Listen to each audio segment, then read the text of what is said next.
નમસ્કાર દોસ્તો, સુપરફાસ્ટ તાજા સમાચારમાં તમારું સ્વાગત છે। દેશ, દુનિયા અને ગુજરાતના તાજા, મોટા અને સૌથી મહત્વપૂર્ણ સમાચાર જાણીએ તે પહેલા તમે ચેનલમાં નવા હોય તો ચેનલને જરૂરથી સબસ્ક્રાઇબ કરીને વિડીયોને લાઇક કરી દેજો। સૌથી પહેલા દોસ્તો આપણે વાત કરીએ તો હવામાન વિભાગની મોટી આગાહી। અનેક જિલ્લાઓમાં વરસાદની આગાહી। શિયાળામાં કાતિલ ઠંડીની શરૂઆત થઈ ગઈ છે, ત્યારે હવામાન વિભાગે પણ કમોસમી વરસાદની આગાહી કરી છે। તે અનુસાર હવામાન વિભાગના જણાવ્યા અનુસાર ગુજરાતમાં અનેક જિલ્લાઓમાં કમોસમી વરસાદની આગાહી કરી છે, જેમાં નર્મદા, તાપી, ડાંગ, નવસારી, વલસાડ, દમણ, દાદરા નગર હવેલી, અમરેલી, ભાવનગર, પંચમહાલ, દાહોદ, છોટાઉદેપુર, આણંદ સહિતના જિલ્લાઓમાં કમોસમી વરસાદની આગાહી કરી છે। ત્યારે કમોસમી વરસાદના કારણે ઠંડીમાં પણ વધારો થતો જોવા મળશે।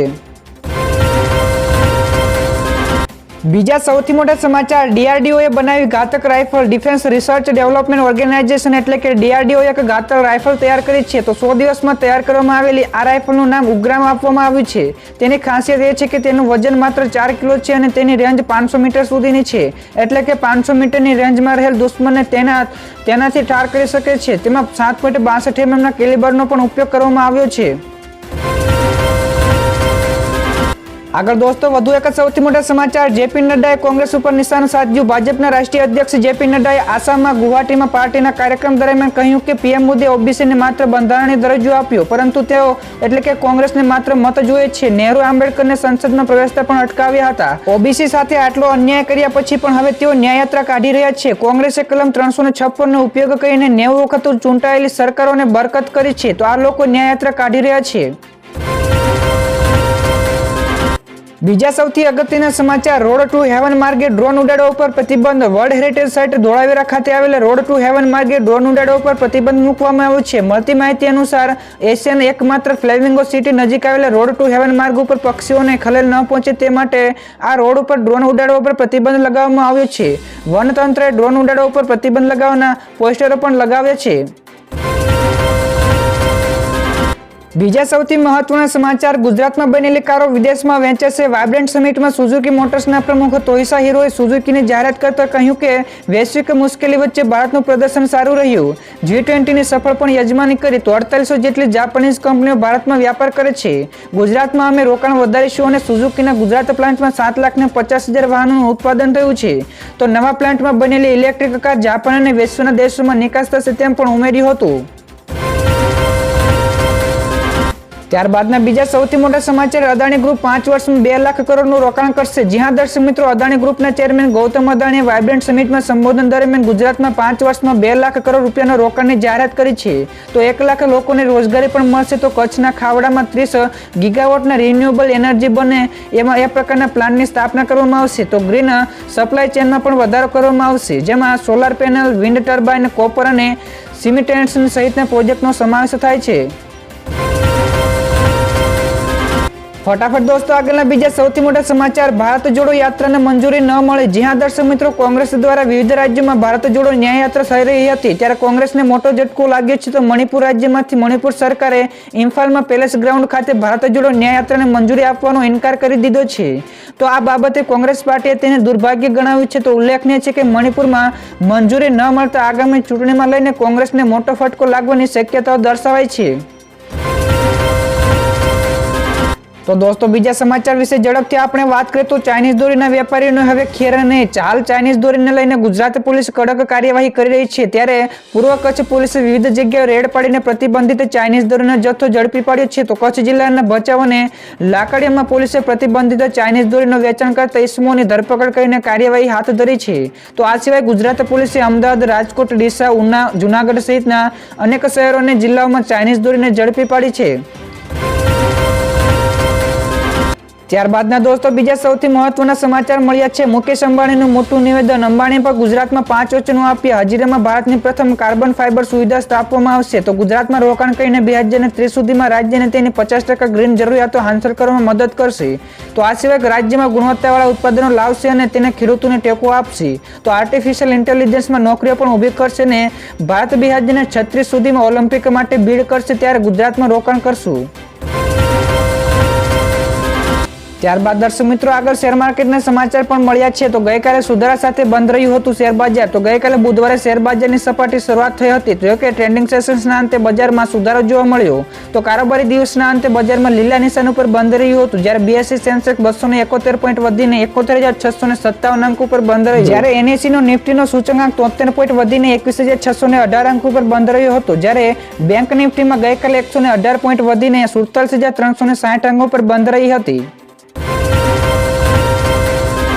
ત્યાર પછીના દોસ્તો આગળના બીજા સૌથી અગત્યના સમાચાર. પીએમ મોદીનું મોટું નિવેદન. ભારત ટોચની ત્રીજી અર્થવ્યવસ્થા બનશે. પીએમ મોદીએ વાઇબ્રન્ટ ગુજરાત ગ્લોબલ સમિટના ઉદ્ઘાટન બાદ સંબોધન કર્યું હતું. તેમણે કહ્યું કે આજે ભારત વિશ્વની 5મી સૌથી મોટી અર્થવ્યવસ્થા છે. તો 10 વર્ષ પહેલા ભારત 11મા સ્થાને હતું. તો આજે તમામ મોટી એજન્સીઓ અંદાજે છે કે આવનારા વર્ષોમાં દુનિયાની ટોચની 3 અર્થવ્યવસ્થામાં ભારતને પણ સામેલ હશે. આ સિવાય તેમણે વિશેષમાં કહ્યું કે દુનિયાના લોકોને તેનું વિશ્લેષણ કરવા દો, પરંતુ આ માટે મારી ગેરંટી છે કે તે થશે.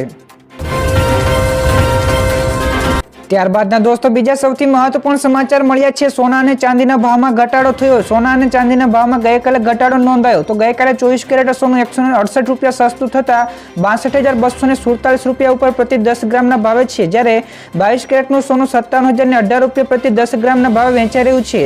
તો ચાંદીમાં પણ 545 રૂપિયા સસ્તી થતા 71,295 રૂપિયા પ્રતિ કિલો ઉપર પહોંચી છે. છેલ્લા કેટલાક દિવસોમાં રોકાણ કરવાનો ટ્રેન્ડ સોનામાંથી શેરબજાર તરફ વળ્યો છે, જેથી ભાવમાં ઘટાડો નોંધાયો છે.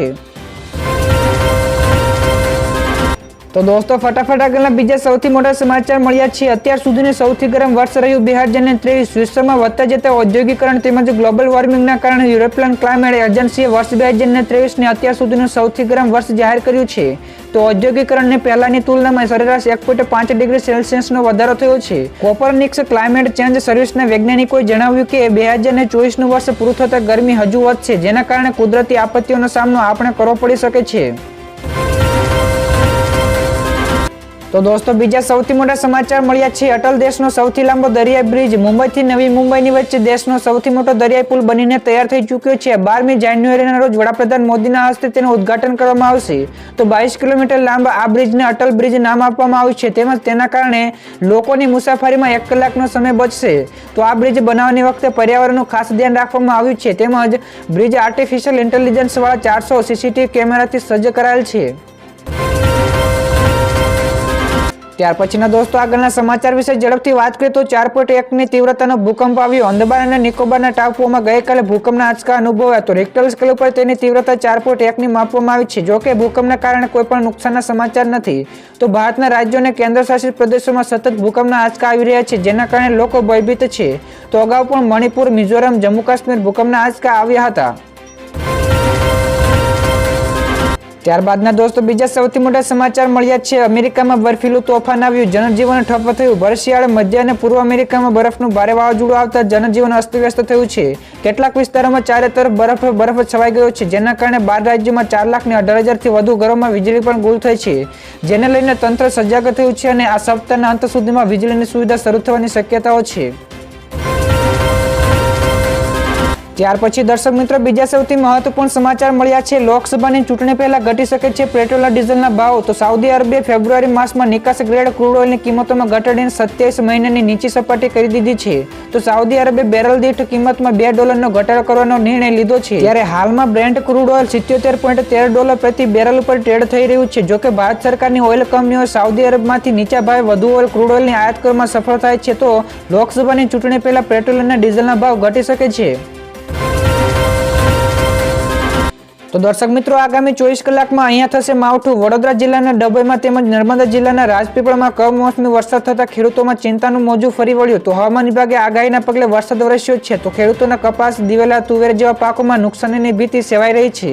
તો હવામાન વિભાગ અનુસાર આગામી 24 કલાકમાં ગુજરાતમાં અમુક વિસ્તારોમાં કમોસમી વરસાદ પડી શકે છે, જેમાં સાઉથ ગુજરાત તેમજ સૌરાષ્ટ્રમાં અમુક વિસ્તારોમાં છૂટોછવાયો વરસાદ પડી શકે છે. તો દોસ્તો આગળના બીજા સૌથી અગત્યના સમાચારની ફટાફટ વાત કરીએ તો વર્ષ 2036ના સમર ઓલિમ્પિકના આયોજન માટે ગુજરાતે તૈયારી બતાવી. ભારતમાં કોમનવેલ્થથી લઈને આંતરરાષ્ટ્રીય સ્પર્ધાઓનું સફળ આયોજન થયું છે. જોકે હજુ ઓલિમ્પિક યોજાઈ નથી, પરંતુ ગુજરાત સરકારે 2036ના સમર ઓલિમ્પિકના આયોજન કરવાની તૈયારી દર્શાવી છે. તો આ માટે રાજ્ય સરકાર 6 સ્પોર્ટ કોમ્પ્લેક્સ ડેવલપ કરશે અને એક અલગ કંપની પણ બનાવશે. તો રાજ્ય સરકાર આ માટે 6000 કરોડનો ખર્ચ કરશે. તો Gujarat Olympics planning and infrastructure કોર્પોરેશનની રચના પણ કરવામાં આવી છે. ત્યારબાદના બીજા સૌથી મહત્વપૂર્ણ સમાચાર ભારતીય શેરબજાર અને રોકાણકારો માટે સારા સમાચાર. વર્ષ 2023નું વર્ષ ભારતીય શેરબજાર માટે સારું રહ્યું હતું. તો હવે વર્ષ 2024 માટે યુએસ ઇન્વેસ્ટર બેંક ગોલ્ડમેન સેક્સે પોઝિટિવ આગાહી કરી છે કે જે અનુસાર આગામી 2024ના અંત સુધીમાં નિફ્ટી 23,500નો ટાર્ગેટ મેળવી શકે છે.